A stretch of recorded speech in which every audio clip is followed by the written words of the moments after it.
Once again, welcome back to the physics class. So, in the last class, we discussed about the kinetic theory of matter, its assumptions, and again classification of our states of matter into solids, liquids, and gases. So, in today's class, we will be focusing on the explanation of liquid pressure as well as gas pressure on the basis of this kinetic model.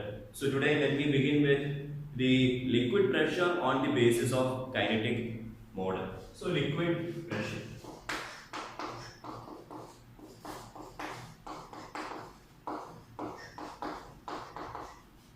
So from your kinetic theory of matter, you have studied that the very smallest particle in all these states of matter, whether it is solid, liquid or gas, the molecules they are in continuous motion. And again in liquid also the same, they are in motion and they move randomly in all possible directions if taken, if the liquid is taken within a container. So assume that I am having a container filled with a particular liquid.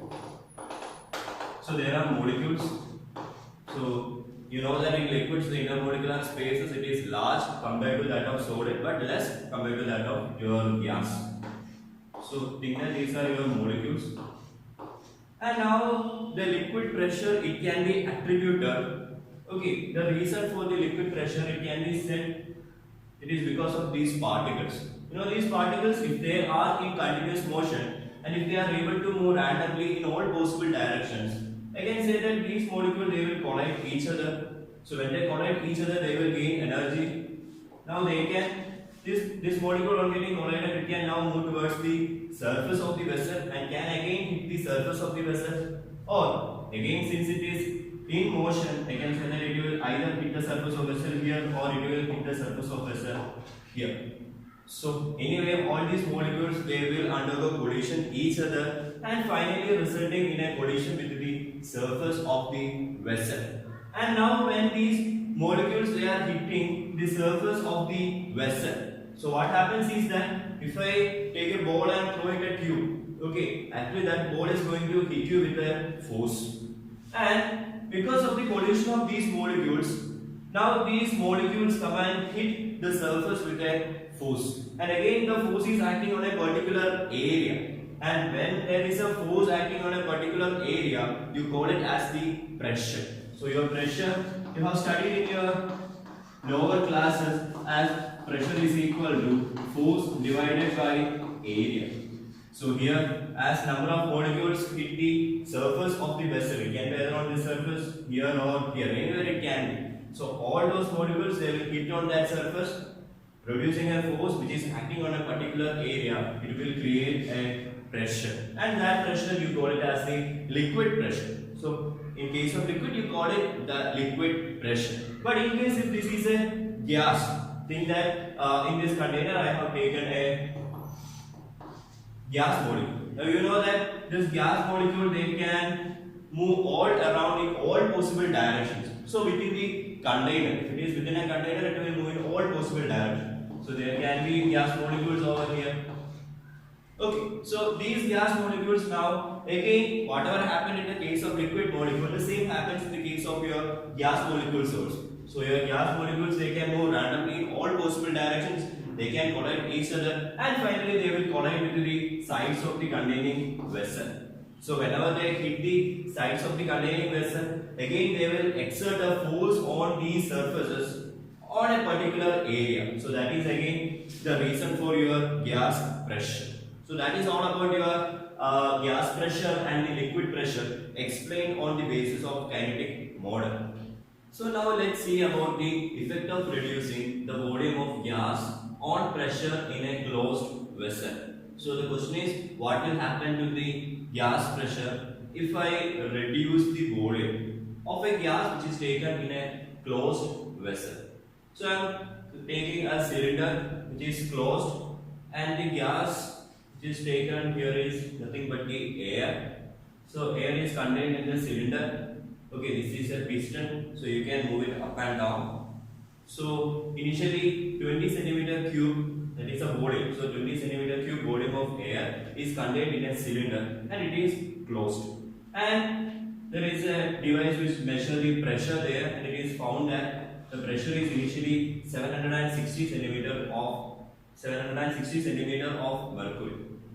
And now the piston it is lowered. So when the piston is now lowered by applying a force, okay, it can be seen that so if the piston is lowered, its volume will get decreased. And now the volume is 10 centimeter cube. So initially it was 20, now it has become exactly the half.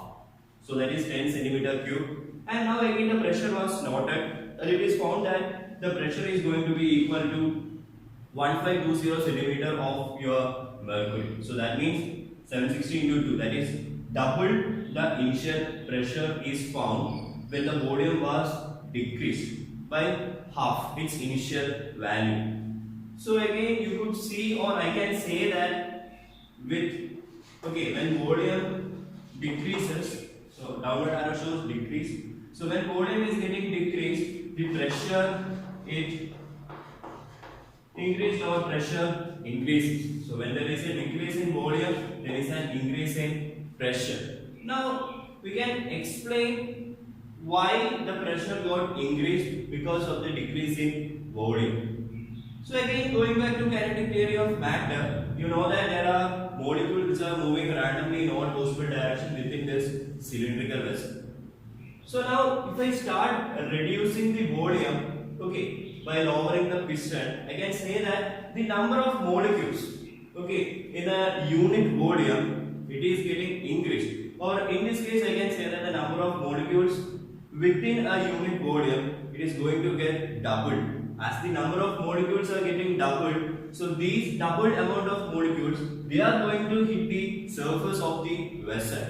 And now, if double the molecule hit the surface of the vessel, the force will become the twice. And if the force is becoming twice, I can say that the pressure will become twice that of the initial. So that is the reason. So the reason is the number of molecules per unit volume, it increases. So when I reduce the volume, initially I can say that there might be, if I consider 1 centimeter cube of volume, okay, there might be only one molecule present in that. But now as I decrease the volume, I can say that in 1 centimeter cube, now there might be 2 or more than. So in this case it is going to be 2. So the number of molecules present within 1 centimeter, it is going to be 2 when I start compressing or when I start lowering the piston. So as the number of molecules increases, the amount of force it is going to impart on that surface is also going to get doubled. So if force is getting doubled, again your pressure it will also automatically become doubled or it increases.